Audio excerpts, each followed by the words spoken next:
culture is actually damn good. We're not urinating on the fire. You can stop asking that question. I'm going to be calling the defense. What I talked to Russell about is none of your business. In this year's owners' meetings, not much has changed in the NFL landscape, but there were a few big decisions made. In an attempt to massage the egos of the refs union, the motion to make roughing the passer reviewable was rejected.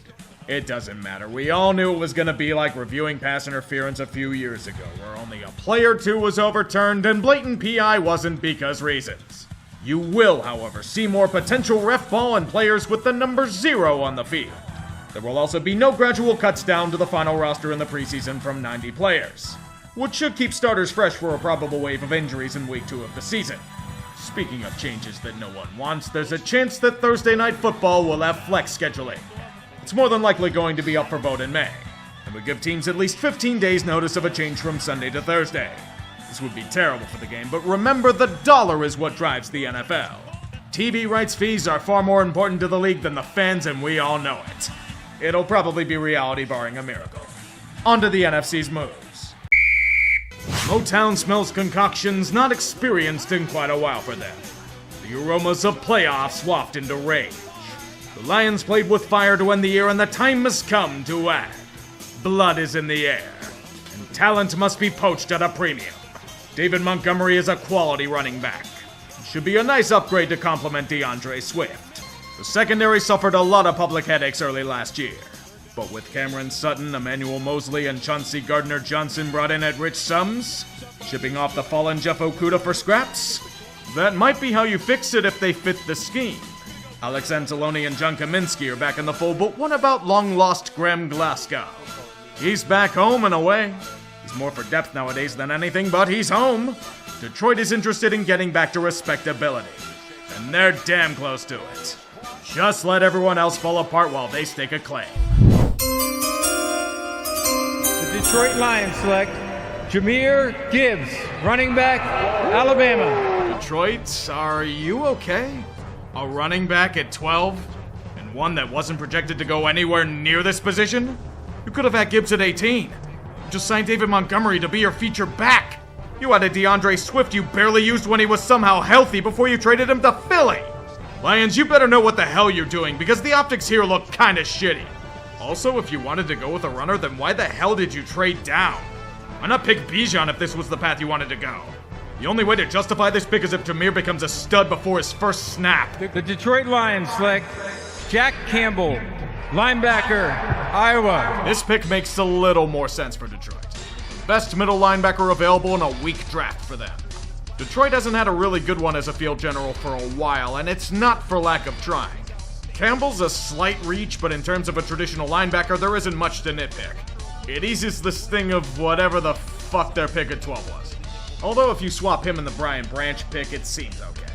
Plus, you got Hendon Hooker in the 3rd round that works as a backup-ish. Now, as I say this, they'll probably have the best draft of anyone because this is how this works. It's a strange world when the Lions have legitimate hope. Not in the how did this poverty franchise get good way, but the holy shit it actually happened way. There have been countless times where it was extremely easy to write off the Lions just because of their namesake. No matter the talent on their roster, they'd find an incredible way to fuck it all up. That or the refs would fuck them in the ultimate fetish. This year, all signs should point to finally breaking through that impenetrable ceiling. Talent at nearly every position. Jared Goff returning to 2018 form, one of the best offensive lines in the game. However, you just can't escape the gnawing of their past reputation no matter what. Jamison Williams should be a game changer. Should be, because he's only changing the game by trying to gamble on them in other leagues. I like what the Lions are doing, and I hope they can finally make it back. If only so I can stop relying on stale crutches with them. This is the weakest NFC as a whole I've seen in a long time. We've gone from Rodgers, Breeze, Brady, and more to Jalen Hurts and maybe some other things. This is going to lead to some wonky results, I know it. First off, I believe there's a repeat winner in the NFC East. Philly takes it thanks to their offense. Sorry, Dallas. The NFC North, I'm going to kill myself in the future for it, but I'm picking Detroit. I think the Lions do it this year. Think that's crazy? I have Atlanta winning the NFC South. The only other serious contender here is New Orleans, and I don't trust them to stay healthy. NFC West, all things considered, is Seattle's to lose. This could change if Bosa plays and Purdy stays healthy, so I have them in a wildcard spot. The other 2 slots go to Dallas and Minnesota. As I said though, the final spots are anyone's guess. And that's the majesty of the game itself. Enough talk. Let's get to the football. The back-to-back title push will commence in the deafening confines of Arrowhead, as Chris Jones lounges in a suite desiring more payment. And Travis Kelce's out with a hyperextended knee. Who gives a shit, we all say? They have Mahomes! Detroit's tough and Dan Campbell has cojones the size of cantaloupe, but there'll be no catches tonight. The Chiefs took that literally. Kadarius Toney was such ass that he single-handedly thrust the Lions right into the damn game. Throwing a guy who hasn't practiced in weeks into the fire, what a great idea. Kansas City has what we call the Week 1 rust. Detroit was the better team here, let's not deny that, but that's mainly because the Chiefs kept cutting their own legs off. Doesn't matter though, Kansas City is the final drive and they're only down by 1. Mahomes is just gonna bullshit out another victory like he usually does. Plenty of time, looking to the middle, dropped again! Tony, you've had more drops than your fucking rap album tonight. Giants fans are celebrating your failure like it's another Super Bowl. The Chiefs jumped out like Jawan Taylor pre-snap and they're forced to go for it on a 4th and 25. And failed that because Sky Moore also can't catch. To think Kelce was more missed than Jones. Patented self-destruction and Detroit has legitimate hope. God, I love football. The last time Seattle played at Ford Field, it was a showcase where both offenses dazzled with the pass and the run. This time around, roughly the same thing happened. A team eager for a bounce back against a team eager to prove themselves as legit contenders. Well, maybe if they all stop fucking around with the ball. The first half was less a competition and more a comedy of errors and miscues. Detroit does enough to have the lead at half, but then proceed to lather the ball with rich oils to start the third quarter. Seattle responds with a touchdown. The salvo has been fired. The time for play is over. The errors will cease. Both offenses will get to work with the precision that they flashed last year. Crisis constantly averted with drive after drive. Unless you're Detroit, then you're forced to turn the ball over on downs. The Seahawks swoop in on that mistake and take the lead. Jared Goff is the guy to lead a counter. Until a pick six. He was going for that interceptionless streak too. We all jinxed it. Now down by 10, the old Lions would have bent over and died. But this is a Dan Campbell unit. Nope. They'll grind whatever energy they have left and will themselves back into the match. The defense will harden up and hold, and the offense will do just enough to get into field goal range and tie it back up. Overtime is the reward. This is where all the fun ends. Seattle gets ball first and slowly picks them apart on their drive. And then the dagger. Smith to throw. Pressure from Hutchinson. Runs away. Great throw. Lockett down in for the end zone. It's over. The Seahawks win it. Pretty rough loss, huh? Oh, silly you. There's plenty more pain to go around. They missed a holding call on the final play, on top of a few other questionable calls throughout the game. Zebras fucking Lions is a long-cherished fetish of the NFL. Just wish they'd be less open about it. The Arthur Smith experience is an aggravating one to fantasy football owners everywhere.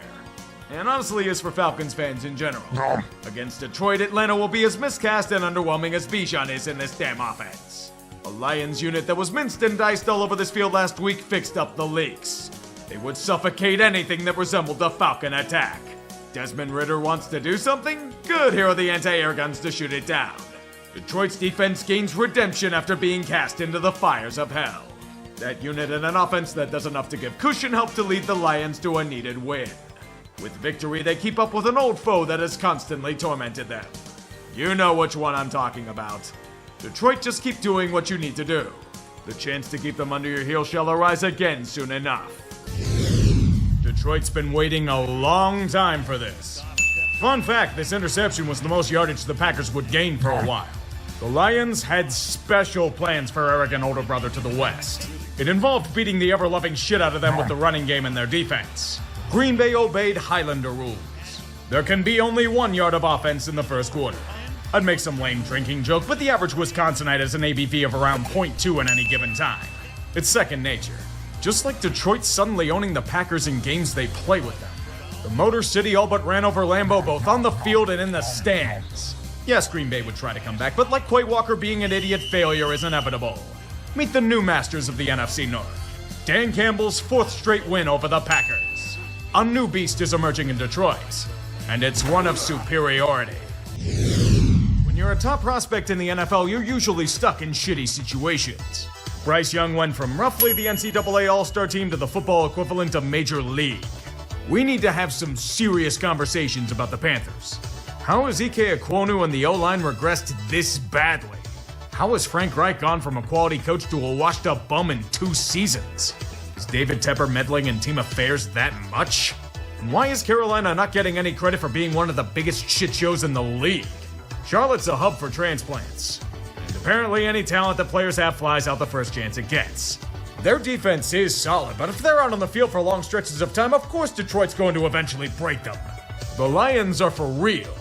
And they were in the same boat as you for a long time, Carolina. I'd start by wondering how to avoid handing Caleb Williams to Chicago with the first you're giving them. Easy win for the Lions. Well done.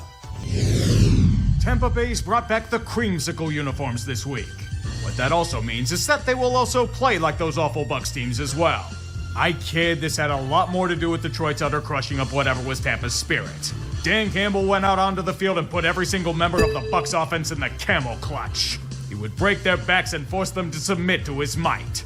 Jared Goff in the passing attack humming like a bird against a unit that was simply bested on most drives. Sorry, Tampa, it's nice of you to show up and fight, but you'll need a lot more than that to beat a group like the Lions. The simulation is broken. The long mock to Detroit squads are vanishing into thin air. The Lions are 5-1 and have a shot at the number 1 seed in the NFC. They're not just winning games, they're convincingly winning. And that goes a long way. All you can do is keep it up. And keep feeding Dan Campbell. His hunger is insatiable. Before you say anything, I don't hate the Baltimore Ravens. I'm brutal as hell on them, and for very good reason, but hatred isn't it. They just frustrate me with their massive inconsistency on offense. They'll suddenly forget how to play football against the Colts and Steelers of the world, yet ram the Lions repeatedly like a Ford Pinto. Detroit didn't even have gas in the tank today. Even then, they still combusted on first impact. Lamar just walked on them like they were a bug underneath his foot. A squash match where the Motor City rusted away like an abandoned factory. Problem is, I'm not even happy for the Ravens for playing up to their potential. I'm livid at them. Yes, Baltimore, do this more often, would you please? I'm tired of you being a different team on offense nearly every week. I know what you're capable of against the best. Embrace your greatness. The near-weekly humiliations of the Raiders have led to turmoil in the locker room. An open room meeting was held to air out frustrations, and most of them should be pointed right at McDaniels. Fortunately, they get alleged relief in the form of Jimmy Jesus. He has risen on the 3rd week of injury. Yet he is a Pharisee, a false prophet of terrible football. There will be no salvation for the Raiders, thanks to the pathetic excuse of what they call an offense over there. I personally don't know how any team can win without Devontae, Jacoby Myers, or Michael Mayer catching the ball in the first half. Take notes from Detroit. My goodness, utilizing the talents of Jahmyr Gibbs when he's the hot hand?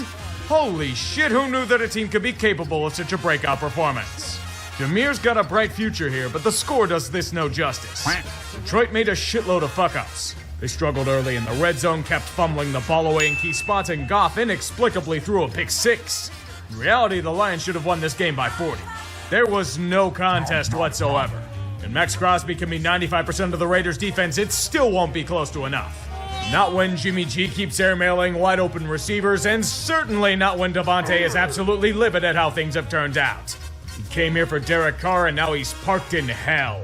How do you fix this shit pile? Well, it's not Josh Jacobs' job to do. Feel for the players, but not for the team. You wanted to clone the Patriots and hire mixed snake oil? This is what you sow.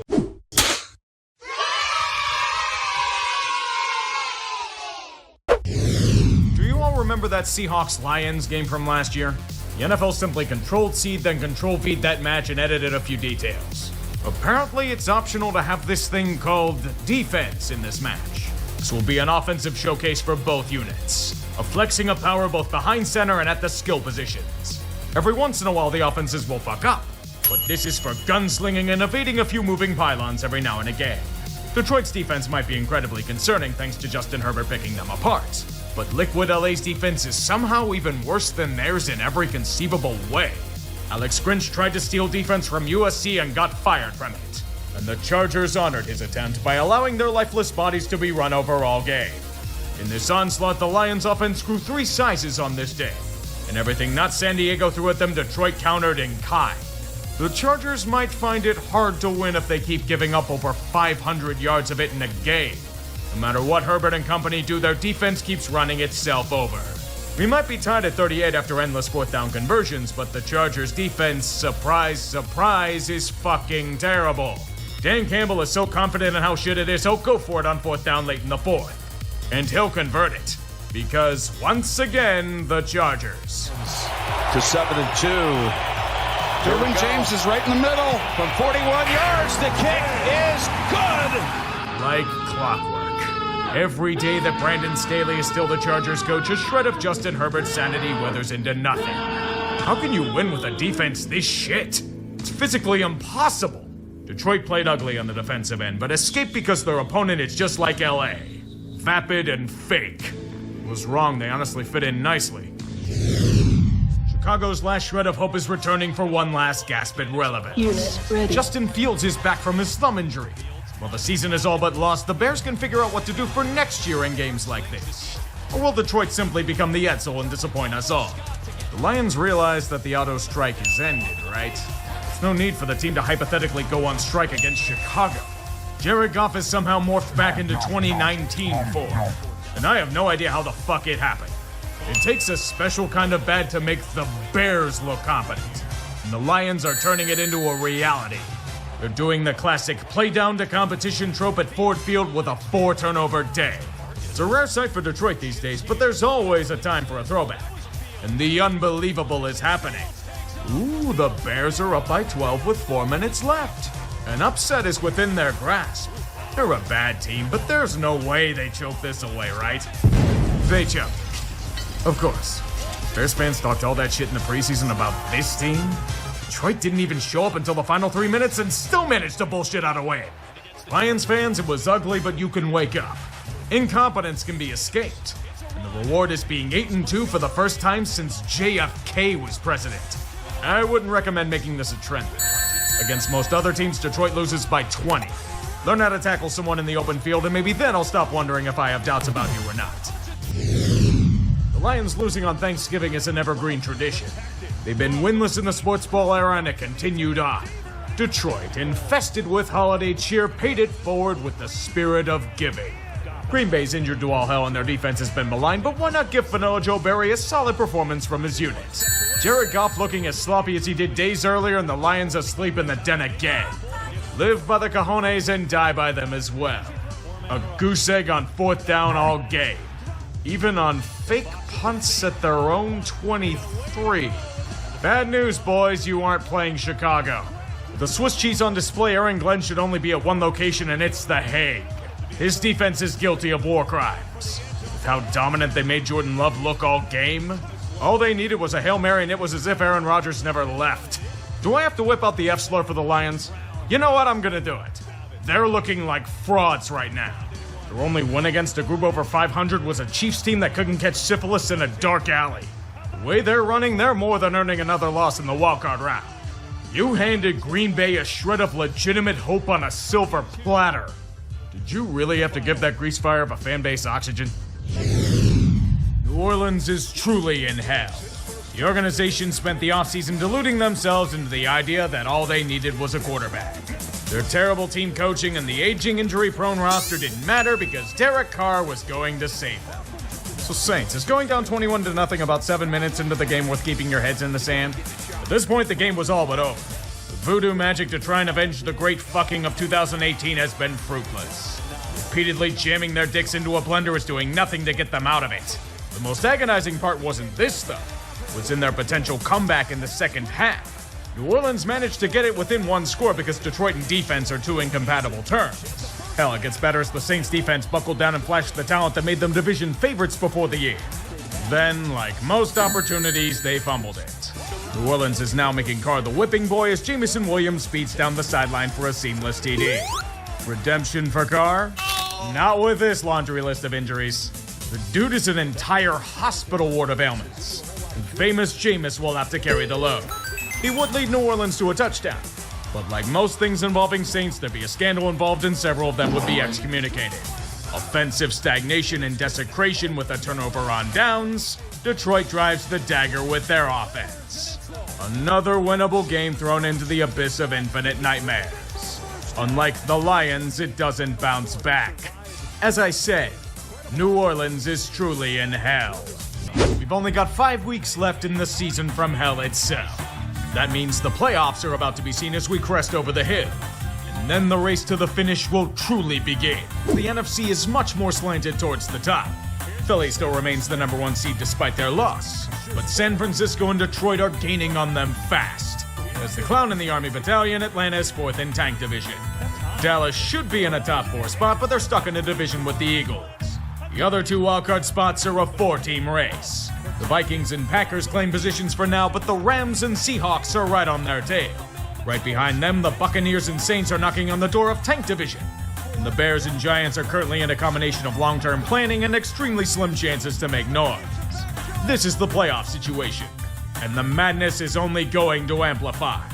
There's only one rule, and sadly the Panthers didn't follow it. Don't get eliminated! I have to ask Detroit, are you okay? Is there something you need to get off your chest? Do we need to hug it out? How strong they looked in early November, you'd believe that they have the chance to make serious noise. Yet recently, the Lions haven't only revealed their weaknesses, they're flashing them like a pervert on the street. Their defense is trash, only existing to give confidence to their opponents. No need to contain Justin Fields or DJ Moore, just let them go ham. And Jared Goff? Back to garbage 2021 form for him. But these are the Bears. Detroit's up by 3 at halftime with possession in the second half. This should be easy for them to win. How do I explain this? Now, in this time frame, these felines didn't just falter at the gate, they flat out self-destructed. No discipline, no structure, no ability besides sloppiness and poor execution. They're priming themselves for a vintage January wildcard loss, and their division isn't even guaranteed anymore. What is guaranteed is Chicago's ease. After weeks of ineptitude, they're finally showing progress. And Carolina's endless suckage will grant them Caleb Williams if they want it. Justin Fields is extremely inconsistent, but this is a QB-hungry league. The Bears can get a decent return for him in the offseason. It'll hurt, but it's for the best. Well, this is gonna take a bit to sort out. Scriptwriters are generating so much hope that it could power a small town for years on end. A mediocrity carousel that'll make your head spin. The age of upsets brings us endless mosh pits. The NFC is even worse off. But we have a new #1 seed in San Francisco because Dallas has usurped the Eagles in the division lead for now. They're in second place. Detroit, despite their struggles as of late, have 3rd seed, which won't be in danger. That's because Tampa Bay is somehow leading Tank Division. The abomination we hoped would die. They'll have the right to host Philly in a wildcard game if things stand. With second wildcard, I don't know how, but the Vikings are in sole possession of it. A million explosions and somehow alive. Same as Green Bay in the wildcard spot that should not exist. A 5-way tie exists for the right to get slaughtered. The Rams, Seahawks, Falcons, and Saints are also in the mix for better or worse. And in the background, the Giants and Bears are kicking back laughing at how the hell they're only a game back of a dance ticket. Welcome to the mess, kids. We've got 4 games left. Only 1 spot's been clinched and 2 teams are out. Buckle up. Keep your hands inside at all times. And one more thing. Don't get eliminated! Detroit have been playing like absolute shit. Needing extra motivation to scare the men, Dan Campbell's bringing out the real gambits. If they keep failing, he will personally eat their firstborn children. Don't doubt him, he has a taste for blood. His thirst was more than enough to jolt the Lions back into their previous form. Scared for their lives, Detroit revved up the engines and dominated in all facets of the game. Denver was a team that was gunning for a playoff push and eager to make a statement of their own, but they became roadkill. This day belongs to the Motor City, and boy did they counter with a message of their own. For 60 minutes, the Lions sent Vance Joseph's defense back to September. Their real form has returned, and anyone who wants to move past them will have to fight for their very lives. At Ford Field, there was only massacre. Denver was annihilated in a game that may end up costing them a playoff berth of their own. That tends to happen when you can't stop Jahmyr Gibbs. He'll slit your throat and sprint to glory before you die. It's the playoff shuffle for you. Another tick of the clock has passed. And while several teams have secured tickets to the dance, there is so much more at stake in this final stretch. The NFC is San Francisco's to lose. They stand alone for the number 1 seed right now, with Dallas, Detroit, and Philly having outside chances at it. In spite of a 3-game skid, Philly still controls their own destiny. If they and Dallas both win out, they will control the NFC East due to strength of schedule. The Cowboys are just hoping their rival keeps failing. The big scenario is tank division. Tampa Bay has the potential to run away with a spot due to a 3-game win streak. New Orleans is hot on their tail, but currently lose tiebreaker. Atlanta just keeps choking, so they're on the outside. Like in the AFC, there's a 4-way tie for 2 wildcard spots. Minnesota's in troubled waters, but still has the 6th seed. The LA Rams, after a Packers loss, now control the final spot. The Seahawks and Saints are also in the mix and are eager to steal a spot for their own. Behind them, Green Bay and Atlanta need a good bit of help now after their last 2 defeats. I wish you all good tidings and safe travels in this final week of 2023.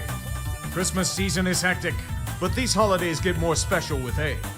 Enjoy your time with friends and family, cherish what you have in life, and do me one favor, please. Don't get eliminated! The smell of blood is in the air. Detroit has been dying for this moment for a long time. Yet Minnesota's in a must-win situation. With Nick Mullins at the helm, it's a magic grab bag and most of the time it punches you in the face. Missed interceptions resulting in crazy touchdowns are the key to his game. The Lions may be gifting the Vikings a chance to upend them, but Mr. Mullins, he's just too kind. He's Brett Favre with a conscience. This time he's giving back to the poor instead of stealing from them. Really awful interceptions aplenty, allowing Detroit to jump out to a convincing 10-point lead. But don't fret, because Nick Mullins is a grab bag. Sometimes you get some really amazing drives out of it. It's the epitome of frustration, yet the Vikings do have a 4-point advantage. Did I mention this is a back-and-forth affair? Detroit tends to rev up their engines and roar back with several dominating drives, an average of 7 minutes long apiece, dicing a Flores unit wheeling and fatigued, unable to be stopped even with the most valiant of attempts.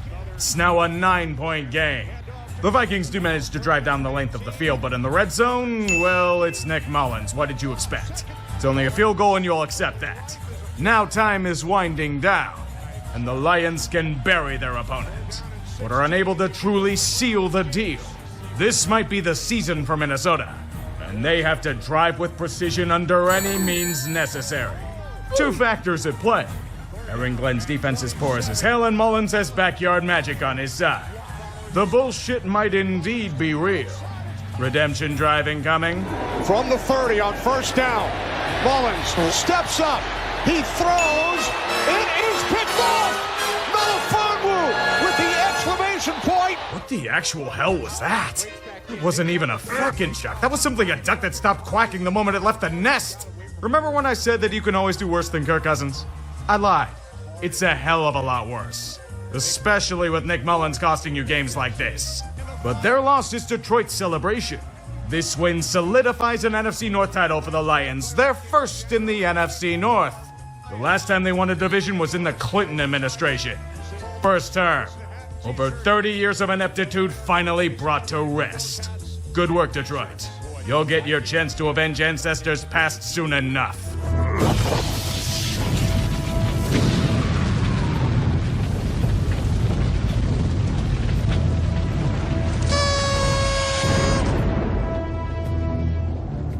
2 more weeks to go, yet we have solved next to nothing. A few more pieces have moved into position, but very little set in stone. 2 teams clinched, 2 more eliminated, yet there are still 10 more teams that need to be cut off from the pack. The NFC number 1 seed has a new wrinkle with San Francisco's loss. Philadelphia has a renewed chance to stake a claim for that title in spite of themselves. Detroit has it in their sights as well, but the Niners still control their own destiny in that regard. The NFC East is a simple proposition. An Eagles win or Cowboys loss in the next 2 weeks means Philly secures a home playoff game. And they play the Cardinals and Giants.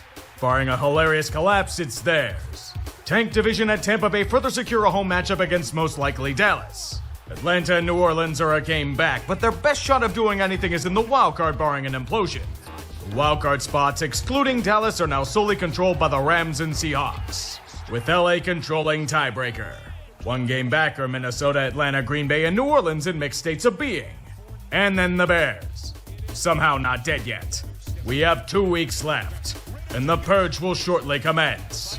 Make your preparations now, for there will only be one phrase chanted throughout the land. Don't get eliminated! A crucial matchup for both teams. So why not make it into one of the sloppiest, more poorly executed contests in the last few days? Nothing screams two of the best teams in the NFC like what should be a safety averted by awful tackling and broken coverage, leading to 6 for Dallas in a play so fucked it loops all the way back to normal. Why score points when you can simply get yardage in between the fives? CD fumbling the ball into the end zone for a touchback will do the rest. If you think this rule's a problem, you can suck my dick. The real problem is Detroit's over-aggression. Get all the way down the field and then botch a 4th and short near the goal line. Because why take the fucking points? Then begin a ping-pong contest of trading the lead with a combination of long drives, deep shots, and failed red zone opportunities. Detroit has a slight advantage, but it'd be awfully nice if the Lions' defense could stop a slant or fade route. Not happening, though. The Cowboys take the lead. Cue a struggle contest of attrition where you wonder what each team is doing as the defense is clamped down. And as Jared Goff becomes the most turnover-happy QB in the league for some reason. Performance art? Maybe it's the Zebras.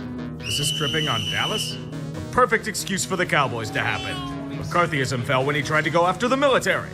Mike McCarthy just doesn't know how to fucking count. This brain-dead moron is giving the Lions life by adding 40 seconds to the clock. Of course, cue a long, near-seamless drive by Detroit because every defense decides to get passive for what I can best describe as gamesmanship. With this soft-serve zone play, Amon-Ra shines like the sun and scores a touchdown. They know what they have to do. Finish them off. Play action. End zone. There it is! Unbelievable! The 2-point try is good! Fuck you. Seriously, fuck you. We have been robbed of fat guy 2-point conversion and I want heads. Taylor Decker reported as eligible. What the fuck is he talking to the ref about otherwise? Playing backgammon? How do you screw up the eligible lineman that badly? This kind of shit only fuels the allegations of rigging. So the obvious solution now is to go for 2 again? And now a flag on Parsons. This one's picked, but Parsons came across. They got so lucky on that offsides. So now there's another chance. But Dan Campbell keeps bashing his head into a wall. Goff gets rid of it. Incomplete. And now the Cowboys maintain their lead. I'm fucking done. I'm more pissed that we've been robbed of fat guy conversion, but fuck it. This game was bullshit and nothing's going to be done about it because Dan Campbell's as much of an idiot as McCarthy is. Another successfully ruined football game. Well done, NFL. You got more manufactured tension. God, this league is such a fucking joke, man. Things got much clearer and much more confusing at the same time. I don't know how that's possible, but we must accept this chaotic landscape known as reality. There were some clinchings, however, many scenarios must be cleared up. Philly did not perform, and as a result of their choke and other unnamed factors, Dallas now controls the NFC East. If they beat up on some commies once again, they will host home playoff games. If not, the door opens back up for the Eagles. But no guarantees. Tank Division is a hellscape. All 3 of Tampa Bay, New Orleans, and Atlanta have a chance to claim its melted crown. The Buccaneers control their own destiny against an awful Carolina team, but if they somehow fail, the Saints or Falcons will drunkenly stumble into a home game as they play each other. There's only one wildcard spot left to claim, and it's the 7th seed that should not exist. Green Bay now controls their own destiny after Seattle lost, but they have to win against the Bears. If they fail, the door opens for rivals. The Seahawks will get first crack. If they also lose, New Orleans can take it. If they all fail, Minnesota gets the chance to defy fate itself. It's crunch time, boys. The final week is upon us. You've made it this far, but the cold reality is there are only so many spots available. Good luck, and may the gods smile upon you. Don't get eliminated! Final gasp for the Vikings on life support. And out of a grab bag of shit, they have no choice but to pick Nick Mullins for survival. Between him, a rookie, and a Pasternaut that burned up on re-entry, there's nothing left. That's the best way to describe the Vikings. They just have nothing else to fight with. Everything's gone. Their magic, their bullshit one-score victories, most of their talent, vaporized like years of Minnesota dreams. The potential final game for Justin Jefferson as a Viking if things go south. The tears refilling the land of 10,000 lakes for eternity. In one of those lakes, they may find a way to beat Detroit because they can't do so here. The Lions are fighting for playoff positioning. Plus, taking out a division rival? Minnesota's defense is spent. Why wouldn't they finish them off? It may have cost them Sam Laporta to injury, but he did get the record for most receptions by a rookie tight end. Concerns about his health aside, they're just getting the engines ready for next week. Minnesota isn't even given the dignity of a Viking funeral. They're simply sent to die with their cousins in exile. It has been settled. A little more anticlimactic than usual, but sometimes conclusions are very underwhelming. Just ask Game of Thrones. The playoff matchups are now set in stone. In the AFC, Baltimore gets a first-round bye to go up against the trainees from Police Academy. Buffalo somehow secures the second seed and a probable first-round bye since they're playing Pittsburgh at home. I'll laugh hysterically if they blow it. Kansas City managed to at least catch a third seed against Miami, where Tyreek Hill is returning to where he honed his craft for years. Houston, in the shocker of the year, wins fourth seed. They'll be taking on Cleveland in the Deshaun Watson Bowl. Fortunately, without Deshaun Watson. The NFC is just as trashy if we're being honest. San Francisco gets first-round bye. Leading off the bad news bears, Dallas secures the second seed and a matchup against Green Bay. No bad experiences in previous playoff matches there, I'm sure. Detroit gets third seed in the ultimate revenge match. Matthew Stafford coming home to lead the Rams against them. The winner of Tank Division, in spite of themselves, is Tampa Bay. And they'll have a legitimate chance of winning since the only thing Philadelphia can beat is themselves at this point. Prepare yourselves accordingly. This year's been a shit show and I anticipate much more of the same in the playoffs. Take care, and I'll see you for the haters, guys. This season was an acid trip. Instability and wonkiness in nearly every game imaginable. The year of the backup quarterback. In some cases, the third stringer. Or further than that. The Shield wants to squeeze every dollar it can out of the game, and it's showing in the quality of play. Every team sucks, everyone's a fraud, the league's product is shit, and there are only about 2 or 3 teams that might be competent. Endless trash abound. Let's put the victims on stage and roast them over a fire. The curse is over. The Detroit Lions are no longer irrelevant. Years of turmoil circled by Fords and black ATVs have cleared out to a feast of kneecaps and intestines alike. Fortitude and resilience in spades. Countered by times where you wonder if they have enough to do anything at all. Jared Goff is a solid quarterback until he isn't. And then he becomes a turnover machine under an onslaught of defensive pressure. But he can still sling the rock to Amon-Ra, Jameson, and Sam Laporta. Gloriously injured Sam Laporta. If there's a chance to do anything, this is a good year to do it. Dan Campbell will force it to happen, even if it goes against all form of logic and reason. Only if that defense was a concern. By God, they are a sponge. Porous and malleable, especially when wet. Get them on a bad day, they're giving up 30 points minimum. There are times where the Lions reek of a first-round exit. And if that happens again, it's gonna sting. They're simply happy to get back, but they'll die alive in the process. And it'll probably be in the mantra of Dan himself. Fuck it, keep going for it on 4th down. No exceptions. When you reach that final gauntlet, you have to find that extra gear. Despite how it may look on the surface, considering this year has been full of unpredictability on any given Sunday, I'm expecting some rather unusual results. I look forward to the memes. And yes, I know none of you are looking forward to this next segment. So who do I curse with the jinx this time around? Should be easy, but I'm starting to overthink this because why go after the obvious picks? It feels like it's bait. I don't know why, but it's gonna lure me into a trap. Knowing how every team has glaring flaws, I'm just gonna say Cowboys versus Chiefs. Why? Because nothing makes any goddamn sense. Just roll with it. I'm trying to as well, boys. 2 words best describe these playoffs. Fuck you. Fuck your feel-good stories. Fuck your narratives. And especially fuck likability. That shit doesn't get you to the promised land. Wins do.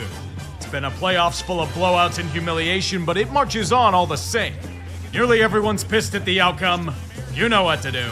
Start mining salt. Oh, Detroit, why did you squander such a glorious chance? The Lions were on the brink of bringing us bountiful memes. San Francisco was dead to rights. They had no answers for the Lions' running game. Up 17 at halftime, yet like most players with the football in the second half, they just let it slip away. The only catalyst needed was the thing that got them there. Dan Campbell's over-aggression. You live by that sword, it'll be the first thing to kill you. That failure to convert opened the floodgates. Deus Ex Machina landing in the 49ers' lap as everything vanishes in the blink of an eye. Execution, skill, and logic. A complete self-destruction. And all they did was triple down on it. Detroit's down by 3 in the 4th and field goal range? Well, fail it again. It's the razor-thin line of life. If things work out, you're a genius. If not, you have egg on your face. One of the greatest seasons in Detroit's history turns into unspeakable pain. And it's amazing to witness. I do have one question to ask though. Why did the Lions abandon their running game in the second half?